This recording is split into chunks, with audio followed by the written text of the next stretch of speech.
derrubar assim, ó. Oi, oi, oi, oi, oi, oi. Carai, borracha, mano.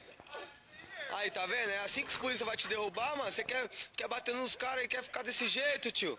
Nossa, hein, bateu de cural na água, hein. Nossa, borracha, não acredito, mano.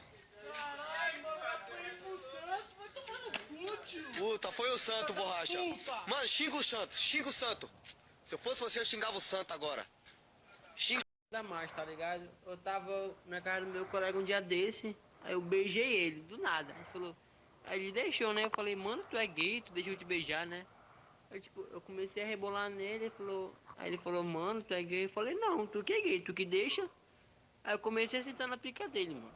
Eu perguntei dele, tu é gay, mano? Tu tá ficando doido?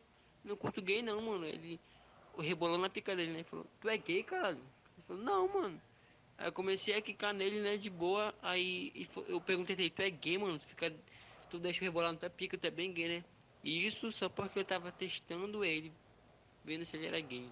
Mano, acho que o moleque era gay. Ele chega lá no quarto e fala, será que eles são gay, mano? Ele falou, não sou gay não, mano. E aí disse pra você, mano, não sou gay, ele que deixou. Aí ele falou, não sou gay não, mano. Eu falei, tu é gay sim, mano, tu que deixou rebolar em ti. Aí eu falei, quer dizer que eu sou gay, mano? Eu sou gay porque eu deixei tu rebolar. É, mano, porque eu tava te testando, mano. Não era pra deixar, mano. Agora todo mundo sabe que tu é gay, mano. Aí o primo dele falou, mas você não era o hétero, mano.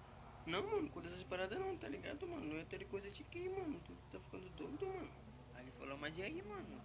Tu que me comeu, tá ligado, mano? Tu que é gay. Aí eu falei, mas gay não é o que come, mano. Aí ele falou, mas quem é o gay então, mano? Eu falei, o que deixa, mano? E tu que deixou, mano? Tu que é gay. Aí ele falou, mano, mas eu fiz isso porque tu tava testando, mano. Aí eu falei, mas uma de verdade não fica com o outro, mano.